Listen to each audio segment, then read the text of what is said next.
مولوی بڑا سخت ہے، دنیا سے گیا، ہر ایک نے کہا عاشق رسول ہے، عاشق رسول ہے۔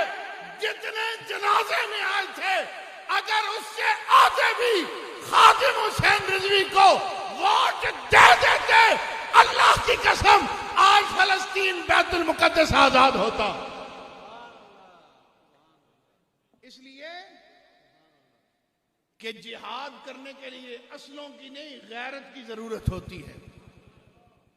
اسلحہ تو عربوں کے پاس بھی بڑا ہے، لیکن وہ غیرت مند مجاہد، آپ نے ویڈیو دیکھی ہوگی سوشل میڈیا میں، اسرائیلیوں کے پاس گنے ہیں اور ہمارے مجاہدوں کے پاس پتھر ہیں، وہ پتھر مار کر انہیں بھگا رہے ہیں۔ خود سوچو اگر مسلمان کے پتھر میں یہ طاقت ہے تو ان طاقتوں میں، ان ہاتھوں میں اگر میزائل آ جائیں، ان ہاتھوں میں اگر اسلحہ آ جائے، ان ہاتھوں میں اگر ایٹم بم آ جائے تو پھر کیا عالم ہوگا۔ لیکن افسوس امت مسلمہ نے یہ کبھی خیال نہیں کیا کہ ہم نے کتنے گھٹیا اور بے غیرت لوگوں کو اپنا حکمران ہمیشہ چنا، اس لیے کہ امت نے دین کے ساتھ وفاداری نہیں کی۔ ناراض نہیں ہونا اس بات سے، وفاداری ہم نے دین کے ساتھ نہیں کی۔ کس نے آج تک اپنے ایم ایل اے اور ایم پی اے سے پوچھا ہے بتا اسمبلی میں دین کے لیے تو کیا کر کے آیا، حضور کی ختم نبوت کے لیے کیا کر کے آیا ہے، ناموس رسالت کے لیے قانون سازی میں تو نے کتنا اپنا کردار ادا کیا ہے۔ اس لیے کہ ہماری قوم کی یہ ترجیحات ہی نہیں، ہمیں لگایا گیا ہے بجلی، نالی، گیس پر کہ یہ کام کراؤ، باقی کام مولویوں کا ہے۔ تحریک لبیک پاکستان آج کے دور میں پاکستانی قوم کے لیے کسی نعمت عظمیٰ سے کم نہیں ہے، یہ بات یاد رکھیں۔ یہ اللہ کی شان ہے، وقت سب کا گزر جانا ہے، وقت ہمارا بھی گزر گیا، لیکن اس مالک کا کروڑ ہا شکر ہے، ہماری کوئی ہمت نہیں، ہماری کوئی اوقات نہیں، ہم تو بڑے کمزور لوگ ہیں، لیکن اس مالک کی کرم نوازی ہے جو ذلت آج تحریک انصاف کے رہنماؤں کے دامن میں سمیٹی ہوئی ہے۔ اس ذلت سے اللہ نے ہمارے کارکن سے لے کر امیر تک سب کو محفوظ رکھا ہے۔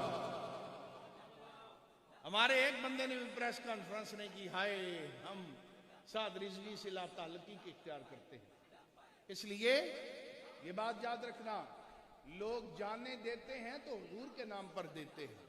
یہ لوگوں کو غلط فہمیاں ہیں کہ ہمارے لیے کوئی جان دے دے گا، نہیں، آج بھی وقت ہے۔ مرزائیت جس تیزی کے ساتھ پاکستان میں پھیل رہی ہے، انہوں نے اربوں ڈالر کی یہاں سرمایہ کاری کی، یہودیوں کے ساتھ مل کر جس طرح فلسطین کے اندر اسرائیل بنایا گیا ہے، بالکل اسی ماڈل پر مرزائی پاکستان پر قابض ہونا چاہتے ہیں۔ اور اس کی مثال میں آپ کو دیتا ہوں، تمام جماعتیں جو لبرل ہیں ان کی مین سٹریم لائن جو ہے ان میں مرزائیوں کا اثر و رسوخ ہے۔ آپ نے کبھی یہ نہیں سوچا حکومت کوئی بھی ہو، سربراہ مملکت کوئی بھی ہو، مرزائیت کو ہمیشہ پروٹیکشن کیوں ملتی ہے؟ ان کے لیے صاف کارنر کیوں رکھا جاتا ہے؟ ان کے لیے نرم گوشہ کیوں پیدا کیا جاتا ہے؟ اس لیے کہ جو ارباب اقتدار ہیں، کسی کی بہو مرزائی ہے، کسی کا داماد مرزائی ہے، کسی کا چاچا مرزائی ہے، اب وہ آپ کی مانے گا یا اپنی بہو کی مانے گا؟ 47 سے لے کر 2023 تک مسلمانوں کو یہ نہیں سمجھ آئی کہ ہم آج تک لاشیں ہی اٹھا رہے ہیں اور مرزائیوں کا آپ بھی بال بھی بیگا نہیں کر سکے۔ مرزائی کائنات کا غلیظ ترین کافر ہے، کائنات کا غلیظ ترین کافر ہے، یہ بات یاد رکھیں۔ اب ایک آدمی اگر ججوں والا گون پہن لے اور صبح چلا جائے سپریم کورٹ کے جج کی سیٹ پر بیٹھنے کے لیے تو اسے کوئی بیٹھنے دے گا؟ جو چوکیدار ہیں وہی لکتر مار کے باہر نکالیں گے۔ اور اگر جج کی سیٹ پر 2 نمبر بندہ نہیں بیٹھ سکتا تو مقام نبوت پر 2 نمبر بندہ کیسے فائز ہو سکتا؟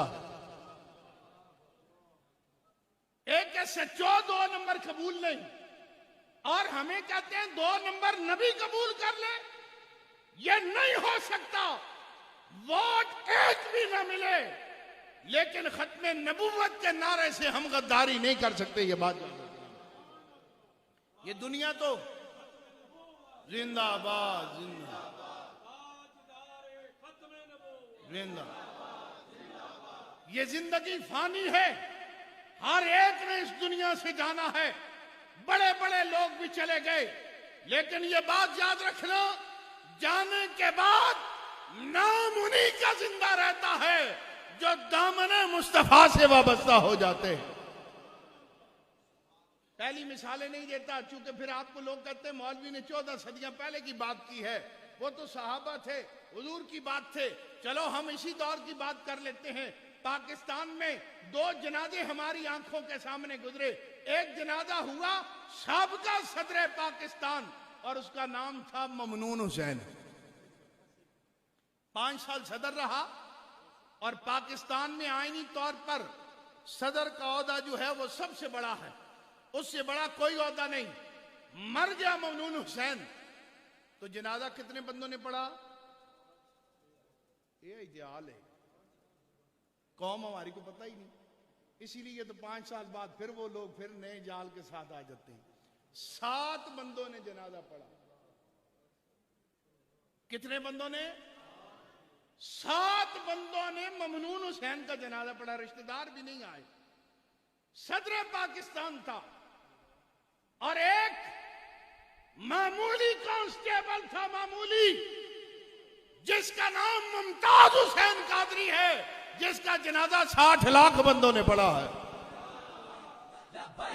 لبیک یا رسول اللہ، لبیک لبیک لبیک یا رسول اللہ، لبیک لبیک لبیک یا رسول اللہ، لبیک لبیک لبیک یا رسول اللہ، لبیک لبیک۔ بندے سے چونکہ ہمارے بعض بھائیوں کو سیاسی احزاب بھی بڑا ہوتا ہے، ایک بندے سے میری بات ہوگی، وہ کہنے لگا نہیں مولوی صاحب آپ کی بات ٹھیک نہیں، ممنون حسین جو مرا تھا نا تو کرونا SOPs کی وجہ سے 7 بندوں نے اس کا جنازہ پڑھا ہے۔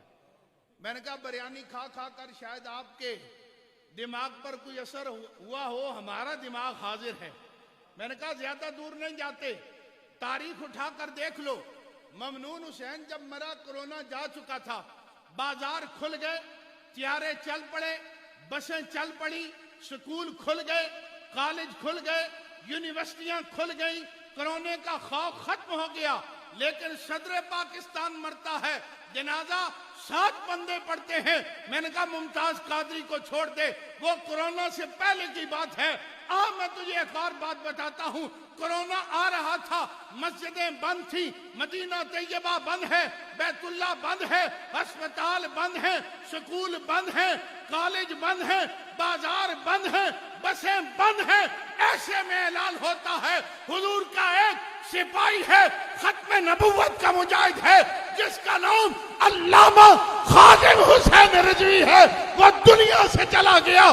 میں نے کہا لوگ بھول گئے کرونا، پھر 1 کروڑ 60 لاکھ لوگوں نے جنازہ پڑھ دیا، اور تاجدار مدینہ نے یہ بتا دیا کہ محمد سے وفا تو نے تو ہم دے رہے ہیں، یہ جہاں چیز ہے کیا لاہو قلم دے رہے ہیں۔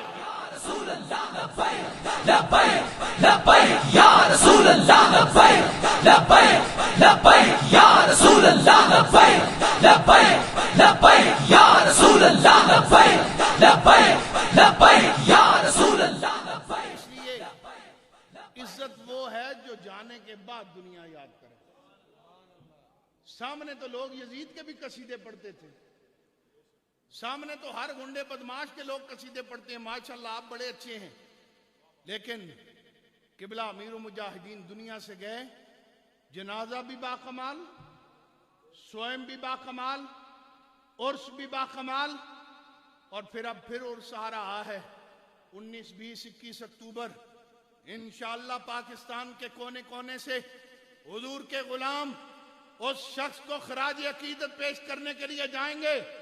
اور پاکستان کے غیور مسلمانوں، اس پر اللہ کا جتنا بھی شکر ادا کرو یہ کم ہے کہ مرزائیت کی 75 سالہ محنت پر ایک لمحے میں اگر کسی نے پانی پھیرا ہے تو اس کا نام علامہ خادم حسین رضوی ہے.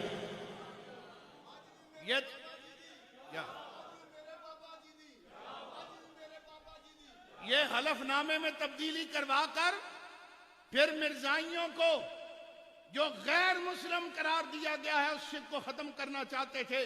انہوں نے بڑے بڑے آستانوں کو ساتھ ملایا، بڑے بڑے مشائخ کو ساتھ ملایا، علماء کو ملایا، مذہبی لوگوں کو ملایا. یہ سمجھ رہے تھے اب سارے ہماری مٹھی پہ ہیں، لیکن اللہ کی خفیہ تدبیر غالب آ گئی. جب بڑے بڑے آستانوں پر بیٹھ گئے، اللہ نے ایک معذور ویل چیئر والے کو میدان میں اتار دیا. اب میرے نبی کی ختم نبوت کا مسئلہ ہے، ناموس رسالت کا مسئلہ ہے. اب ویل چیئر تیری ہوگی، اب قیادت تیری ہوگی، ہم فتح تیرے ہاتھ میں دیں گے. اب تا شب قیامت جب تاریخ لکھی جائے گی، ابو بکر سے شروع ہو کر خادم حسین